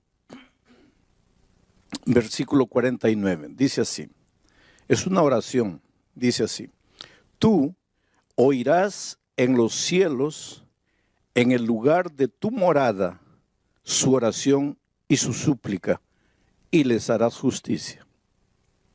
Después de leer este texto, quiero preguntarles, ¿dónde vive Dios? Dice, tú oirás su oración en el cielo, lugar de tu morada, donde habitas tú. Evidentemente, Dios habita en el cielo. Eso todos lo sabemos desde pequeñitos, ¿no? Miramos al cielo. Dios, el Padre nuestro, dice, Padre nuestro que estás en los cielos. Y el Señor Jesucristo nos enseñó esa oración, que Dios está en los cielos. Ahora viene la segunda pregunta. ¿Y en qué lugar del cielo? Porque los cielos son inmensos. ¿En qué lugar del cielo vive Dios? Y ahí quiero leerles el segundo texto de esta noche. Apocalipsis, capítulo 15, versículo 5, dice así. Después de estas cosas miré, y he aquí fue abierto en el cielo el templo del tabernáculo del testimonio. Después de estas cosas miré, y he aquí fue abierto en el cielo el templo del tabernáculo del testimonio. Y ahí el profeta Juan vio un trono dentro del templo, dentro del tabernáculo, dentro del santuario. Durante la semana voy a usar mucho la palabra santuario. Quiero que ustedes entiendan que el santuario es la misma cosa que el templo. El templo es la misma cosa que el tabernáculo. Cuando digo tabernáculo, estoy hablando del templo. Cuando digo templo, estoy hablando del santuario. Cuando digo santuario, estoy hablando del tabernáculo. Las tres cosas son la misma cosa. Entonces, en medio de los cielos hay un templo, hay un tabernáculo, hay un santuario. Y dentro de ese santuario hay un trono. Y en ese trono está sentado Dios. Voy a leer el último versículo de esta noche, o tal vez el penúltimo. Isaías capítulo 6, el versículo 1. Miren lo que dice Isaías. En el año que murió el rey Uzías, yo vi al Señor sentado sobre un trono alto y sublime, y sus faldas llenaban el templo. Ahora vamos a juntar estas tres ideas presentadas por estos tres textos diferentes. Dios habita en los cielos. ¿En qué lugar específico de los cielos? En el templo. Y ahí viene una pregunta. Quiere decir que hay un templo en el cielo. Hay un santuario en el cielo. Hay un tabernáculo en el cielo. Y la respuesta contundente es sí. Hay un santuario, hay un templo, hay un tabernáculo en el cielo, y dentro de ese santuario hay un trono. Y en ese trono se sienta Dios. Ahora tú puedes decir así, pero parece cosa de niño. ¿Cómo que en medio del cielo va a haber un templo? No debería haber, que decir, no sería necesario que haya. Dios no necesita un santuario, un trono para sentarse, para ser Dios. No, Él no necesita. Por lo tanto, el santuario no existe por causa de Dios. Existe por causa de nosotros. Porque anoche dije, Dios es infinito y no está amarrado ni al tiempo ni al espacio. Pero los seres creados, incluyendo los ángeles, somos finitos y estamos amarrados al tiempo y al espacio. Entonces, ¿cómo un Dios infinito que no se amarra al tiempo ni al espacio podría mantener comunión, compañerismo con un ser finito amarrado al tiempo y al espacio? No habría manera de encontrarse. Pero como Dios lo que más quiere es vivir con sus hijos, porque Dios te ama, tú eres precioso para Dios. Jamás pienses que Dios te deja, que Dios no se preocupa por ti. Entonces, como Dios te ama y quiere mantener comunión contigo, compañerismo contigo, quiere caminar contigo, andar contigo,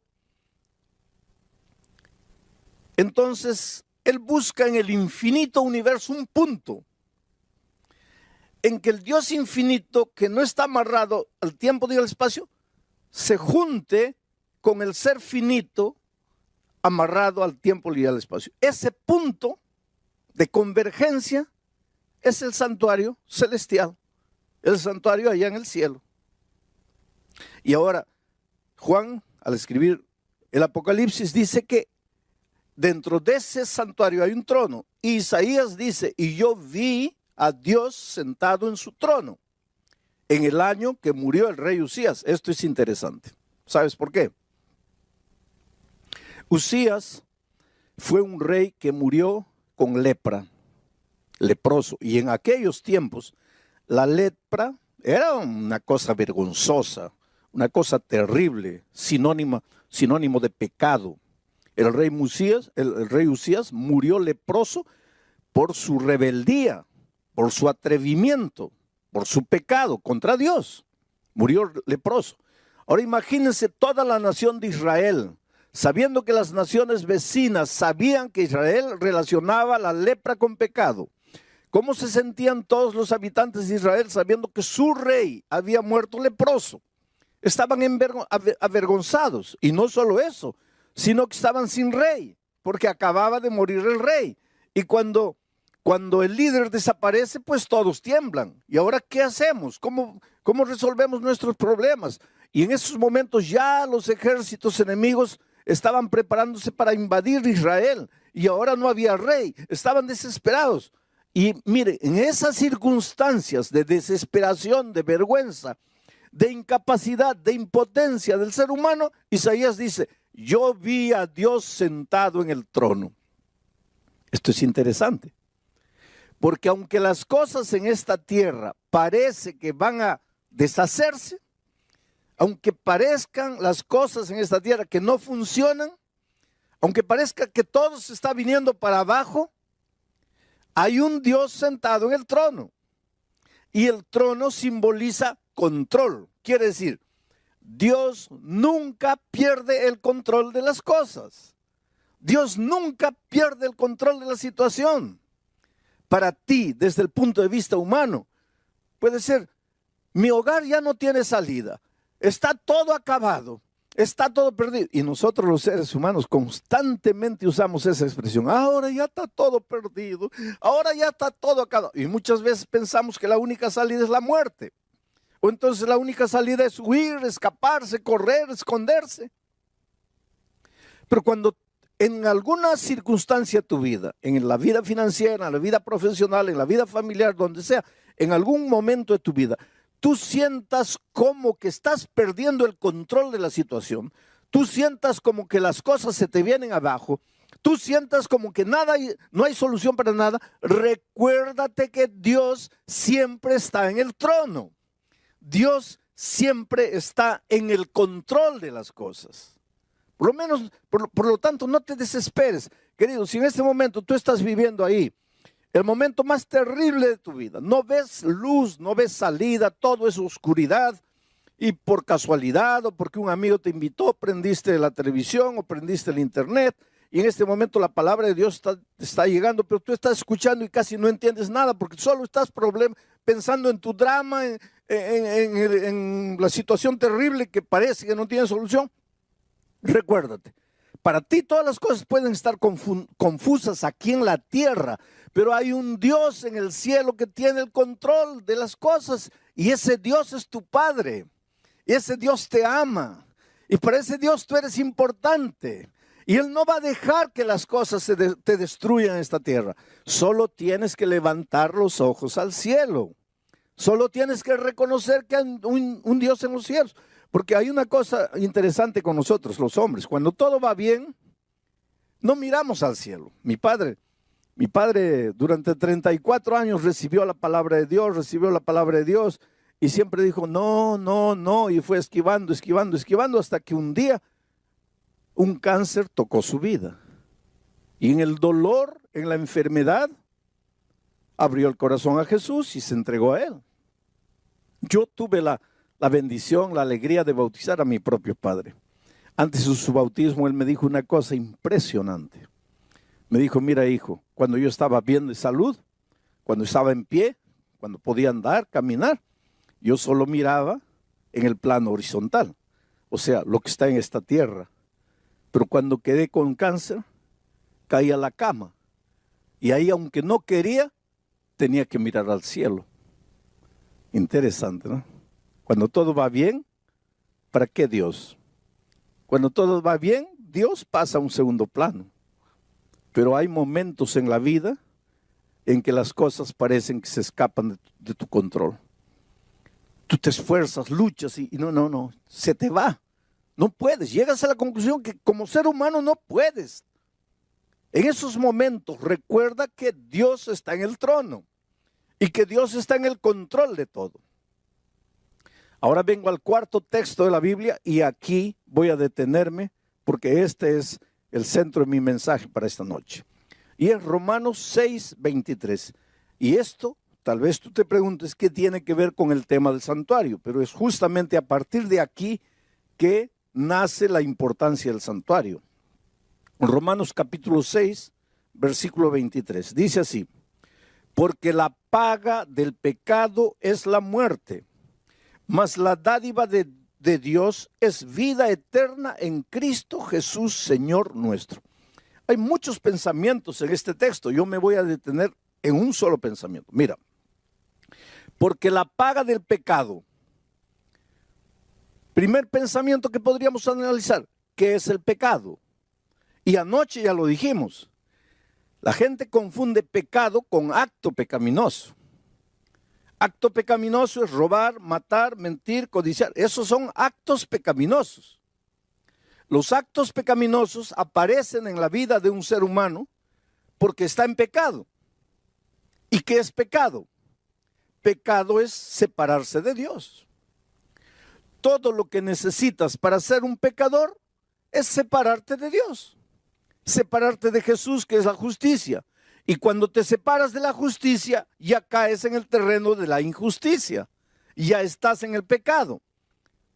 Y dice la Biblia que todos pecamos. Todos nosotros los seres humanos llegamos al mundo trayendo esa naturaleza pecaminosa. Venimos en estado de pecado. Y tú me vas a decir ahora, pastor, ¿quiere decir que todos estamos condenados a morir? Sí, todos estamos condenados a morir. Y alguien puede decir, pero ¿qué culpa tengo yo de haber nacido? No, tú no tienes culpa de haber nacido. Y no te vas a perder porque naciste pecador. Tú no tienes culpa de haber nacido. Pero Dios proveyó el remedio. Y si te mueres un día, si mueres la muerte eterna, no será porque has nacido pecador. Será porque no tomaste el remedio. ¿Y cuál es el remedio? El remedio está en el santuario.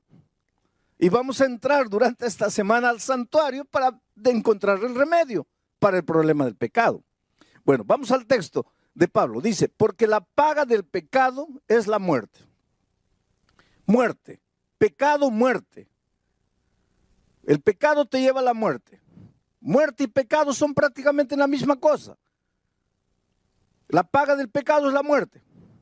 Pero la dádiva de Dios es vida eterna. Dios, vida. Pecado, muerte. Dios, vida. Y esa vida la tenemos en Cristo Jesús. Y no es Cristo Jesús, punto. Sino en Cristo Jesús, Señor nuestro. Ese es el asunto y ahí vamos a concentrarnos esta noche, para entender la importancia del tema del santuario que vamos a ir trabajando durante la semana. Mucha gente tiene una idea equivocada de la muerte como paga del pecado. Tal vez porque nosotros tenemos una frase que dice así, el que la hace la paga. Entonces de ahí, de esa frase, el que la hace la paga, en nuestra mente surge, si peco, Dios me mata. Si peco, Dios me da la muerte. Si peco, Dios me castiga con la muerte, porque el que la hace, la paga. Y ahora viene Pablo y dice, porque la paga del pecado es la muerte. Entonces mucha gente vive con miedo de Dios. Y mucha gente vive con miedo de pecar. Porque dice, si peco, muero, porque el que la hace, la paga. Si desobedezco, muero, porque la paga del pecado es la muerte. Pero no tienen una idea correcta de Dios. Entonces mucha gente piensa así, Dios es un Dios que está allá, y ahora yo dije que está sentado en su trono. Entonces mucha gente piensa, Dios está sentado en su trono con la muerte en la mano. A ver, ¿quién peca allá en la tierra? Al que pecó, muerte. Pecó, muerte. Se equivocó, muerte. Porque la paga del pecado es la muerte.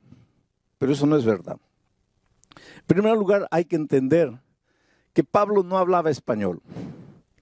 Pablo hablaba griego. Y cuando Pablo escribió la epístola a los romanos, no la escribió en español, la escribió en griego.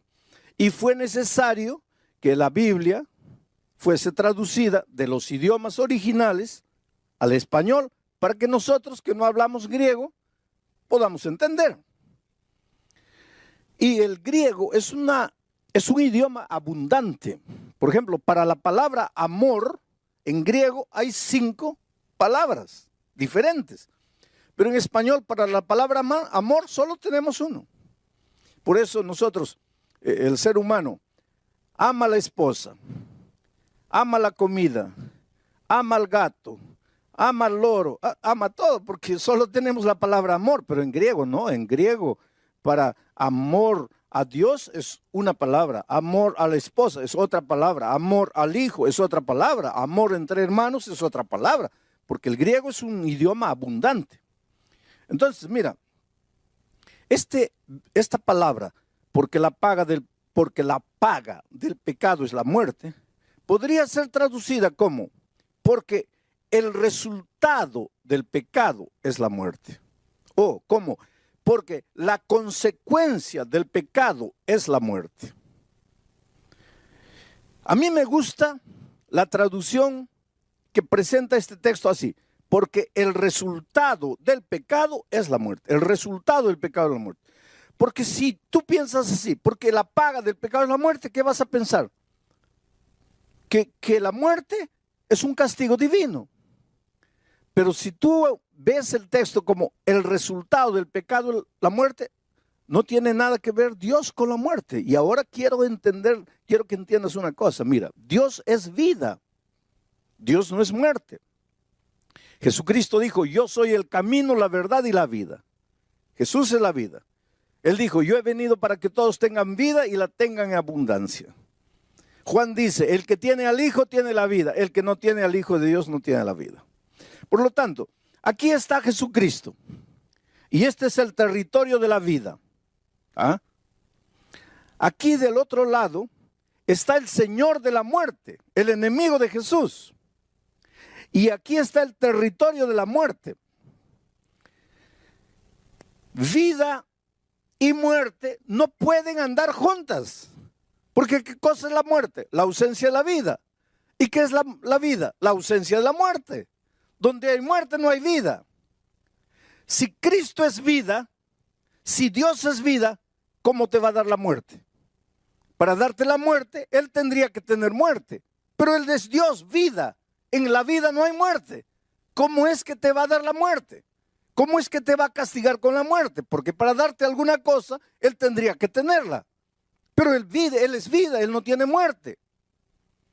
Entonces, ¿qué es lo que está diciendo Pablo cuando dice, porque la consecuencia del pecado es la muerte? Porque el resultado del pecado es la muerte. Lo que Él está diciendo es lo siguiente, que si tú estás en Cristo, estás en la vida, estás vivo, porque estás en el territorio de la vida, porque Cristo es vida. Pero si Jesús es la vida y yo me separo de Jesús, ¿de quién me estoy separando? De la vida. Y al separarme de la vida estoy entrando al territorio de la muerte. Este es territorio de muerte. Mira, no muero, cuidado, no muero. Yo siempre digo, ojalá muriera. Porque si muriera, pues ya se acabó el dolor, se acabó el sufrimiento, se acabó la tristeza, se acabó la miseria, se acabó todo, porque el que muere ya no sabe nada. Los muertos no saben nada, dice Eclesiastés. Pero el asunto es que cuando me separo de Jesucristo, entro al territorio de la muerte, pero no muero, sigo respirando, sigo viviendo, sigo comiendo, sigo trabajando, sigo vendiendo, sigo entrando, sigo saliendo. Solo que la vida ya no es más vida. Porque para tener vida, solo en Cristo, porque Él es la vida. Me separo de Jesucristo, ya entro al territorio de la muerte. No dejo de respirar todavía. Aquí está el Señor de la muerte. Un día voy a recibir la muerte eterna, Pero es un camino largo, desde que me separo de Jesucristo hasta la muerte eterna. Es un camino largo que la Biblia le llama camino de condenación. Camino de condenación. En este camino voy muriendo lentamente. En este camino suceden dos cosas. Mira, la primera, el diablo te puede quitar todo. Te quita el matrimonio, tu matrimonio se deshace. Te quita los hijos, los mete en las drogas, en los vicios, en la promiscuidad. Te quita la vida financiera, te hunde en las deudas. Y al hundirte en las deudas no sabes qué hacer de dinero, te metes a robar. Por lo tanto te quitan los valores, te quitan los principios. Vas muriendo. Este morir no es instantáneo. Es un morir, muriendo todos los días. Vas muriendo, muriendo, muriendo, muriendo.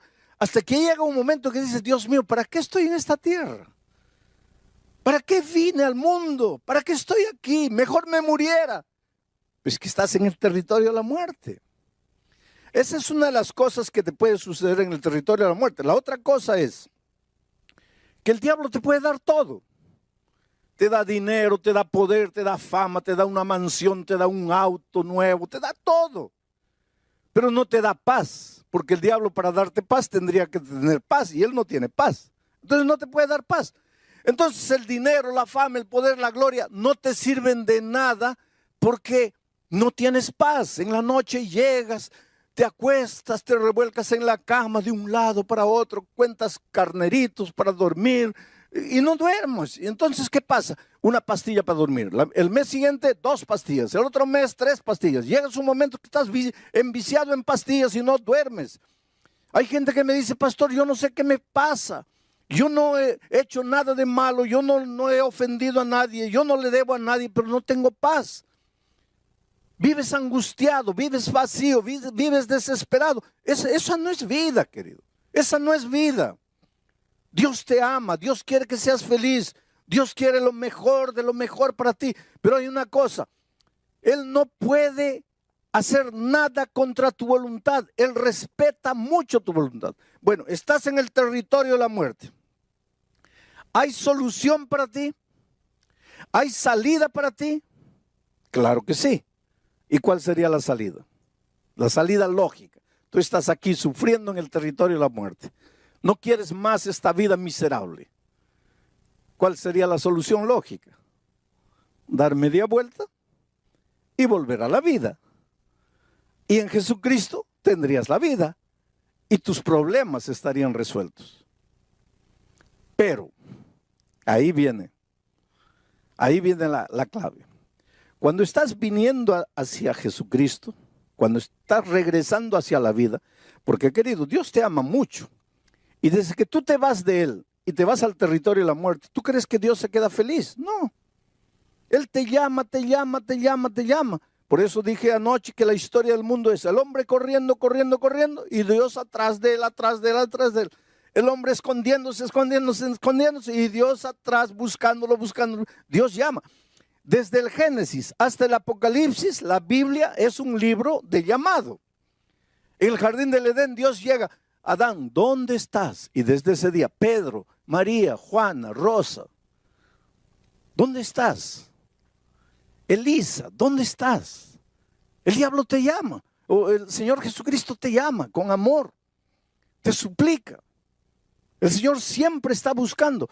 Dice Jesús en el Antiguo Testamento, no quiero la muerte del impío, sino que regrese y vuelva. Dice, volved, volved, ¿por qué moriréis, oh casa de Israel? Dios te ve ahí, en el territorio de la muerte, sufriendo con la vida destruida, no puedes dormir. ¿Tú crees que Dios está feliz? No, Él te ama, Él quiere traerte de vuelta, solo que no puede traerte por la fuerza. Tú tienes que querer. Pero muy bien, un día te cansas de sufrir y decides regresar al Señor Jesucristo. Solo que cuando estás volviendo, el diablo es muy astuto. Y te digo una cosa, mira, hay mucha gente que tiene una idea equivocada del diablo. La primera cosa que te voy a decir, el diablo no es ateo. El diablo no es ateo, el diablo cree en Dios. Santiago dice que los demonios también creen y tiemblan. Por lo tanto, Tú cuando lidias con el diablo, no pienses que estás lidiando con un ateo, porque el diablo no es ateo, el diablo cree en Dios. Segunda cosa, el diablo conoce muy bien la Biblia, cuidado, cuidado, el diablo conoce muy bien la Biblia. Cuando Jesucristo estaba en el desierto, el diablo fue con la Biblia en la mano, solo que el diablo no respeta la palabra de Dios, la usa. Agarra un versículo de aquí, agarra otro versículo de aquí, le hace decir a la Biblia lo que la Biblia no dice. Entonces, cuidado, no todo el que tiene la Biblia en la mano está viniendo en nombre de Dios. Porque el diablo vino con la Biblia en la mano, pero no estaba viniendo en nombre de Dios. El diablo es bíblico, conoce la Biblia. Y como conoce la Biblia, cuando tú estás regresando al Señor Jesucristo, el diablo le dice a Jesús, prácticamente, voy a tratar de decirlo así para que ustedes entiendan. Hey, Señor Jesucristo, ¿lo vas a recibir a este miserable pecador? ¿Lo vas a recibir de vuelta? Y Jesús dice, sí, claro. ¿Y por qué lo vas a recibir? Porque yo lo amo. Pero este no ha pecado, sí, ha pecado. Se ha ido de ti, sí. Ha entrado al territorio de la muerte, sí. ¿Y qué dice Romanos 6:23? Porque la paga del pecado es la muerte. ¿Y este pecó o no pecó? Sí. Y si pecó, tiene que morir, porque la paga del pecado es la muerte. Y ahora él está viniendo y tú lo vas a recibir de vuelta. No. Mira, si tú lo recibes de vuelta, quiere decir que tu palabra es mentira. Quiere decir que tu palabra no es eterna. Quiere decir que tú no cumples tu palabra. Por lo tanto, no lo puedes recibir de vuelta. Mira la situación en que nosotros colocamos a Dios. Porque Él te ama, querido. Él quiere traerte de vuelta. ¿Sabes que el Señor Jesucristo quiere entrar en tu vida y colocar en orden todo el desorden interior? Porque una de las cosas que el pecado hace es desordena el mundo interior. Desordena las emociones, los sentimientos. ¿Cómo puedes entender que un hombre que dice que ama a su esposa la golpea? ¿Cómo puedes? ¿Cómo puedes entender que un hombre que dice que ama a su hija abusa de ella? ¿Cómo puedes? ¿Cómo puedes entender que un hombre que dice que ama a su familia gasta el dinero en bebida, en vicios? ¿Cómo puedes? Es que cuando el pecado entra en tu vida, o cuando tú entras al territorio del pecado, cuando caes en la mano del enemigo de Dios, él desordena tus sentimientos. Tú no te das cuenta de lo que estás haciendo, pero te estás destruyendo a ti y estás destruyendo a las personas que más amas. Entonces, el Señor quiere ordenar tu vida, quiere calmar tus sentimientos, quiere enseñarte el camino de la verdad, el camino de la felicidad. Solo que tú estás metido en un problema porque has pecado, te has venido aquí y ahora el diablo dice, no, Señor, si se ha venido, tiene que morir. Pues ahí entra la persona maravillosa de Jesucristo. Porque Jesucristo dice así, está bien, él pecó y tiene que morir. Ya, porque el resultado del pecado es la muerte. Y él se apartó, tiene que morir. Pero yo lo amo. Yo lo amo. Sí, pero él pecó. Es verdad que pecó, pero yo lo amo. Sí, pero ese no es el problema, que si lo amas o no lo amas. El asunto es que él entró al territorio de la muerte y tiene que morir. Y Jesús dice así, sí. Pero en ninguna parte de la Biblia dice que yo no puedo morir en lugar de él. Entonces, él tiene una deuda que tiene que pagarla con su muerte porque ha pecado. Pero yo voy a ir a la tierra y voy a morir y con mi muerte voy a pagar su pecado. Y es eso lo que hizo el Señor Jesucristo. Vino a este mundo para morir por nosotros. Y hoy día, gracias a la muerte de Cristo, nosotros podemos recibir la vida eterna. Solo que este asunto de Cristo vino, murió por mí, es difícil de entender al ser humano. Y para que el ser humano entienda qué es lo que hizo Dios, mandó a los israelitas construir el santuario. Porque en el santuario el Señor fue explicándoles cómo es que se puede solucionar el problema del pecado. Cómo es que aunque el hombre murió, alguien puede morir en su lugar. Y el tema de mañana es impresionante, porque ya comenzamos ahora a analizar el plan de salvación dentro del tema del santuario. Querido, el Espíritu de Dios sigue moviéndose hoy y llamando a las personas. Ahí donde estás, puedes creer que el Espíritu Santo está trabajando en tu corazón. Tú corres, corres, corres, el Espíritu te sigue, te sigue y te sigue. Mira, hay un joven llamado Patricio. Trabaja para una empresa de aviación grande aquí en América Latina. Ese muchacho nació y creció amando mucho al Señor Jesucristo, amando mucho a la Virgen María, amando mucho a sus padres, amando mucho la fe de sus padres, de sus abuelos, de sus bisabuelos. Pero un día se confrontó con la palabra de Dios. Y sabes, la vida del cristiano es crecimiento y es aprendizaje. Yo siempre digo, mira, si estás vivo, tienes que aprender. Los muertos no aprenden. Cuando yo encuentro una persona que no quiere aprender, yo pienso, esa persona está muerta y no se da cuenta que está muerta. Inclusive Juan, hablando en nombre del Señor Jesucristo a la iglesia, a las iglesias del Apocalipsis, les dice, tienes nombre de que vives, pero estás muerto. Una persona que no quiere aprender, una persona que se resiste a aprender, está muerta. Porque los vivos aprendemos. Ahora, no es fácil aprender. ¿Sabes por qué? Porque ¿qué cosa es aprender? Aprender es salir de lo que conoces y entrar al terreno que no conoces. Aprender es salir de la playa y nadar en aguas profundas. Y esto es doloroso, porque el ser humano inconscientemente tiene miedo de lo desconocido. Por eso es que hay mucha gente que no quiere aprender. Pero Patricio descubrió la palabra de Dios. Y en la palabra de Dios hay cosas que a veces tú nunca has descubierto. Y a medida que él comenzó a descubrir las verdades, comenzó a sufrir en su corazón con las verdades, porque no es fácil aprender y crecer.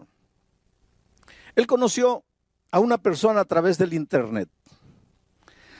Y esta chica, cuyo nombre no sé si tengo escrito aquí, no lo tengo. ¿Cómo te llamas? ¿Ah? Jessica.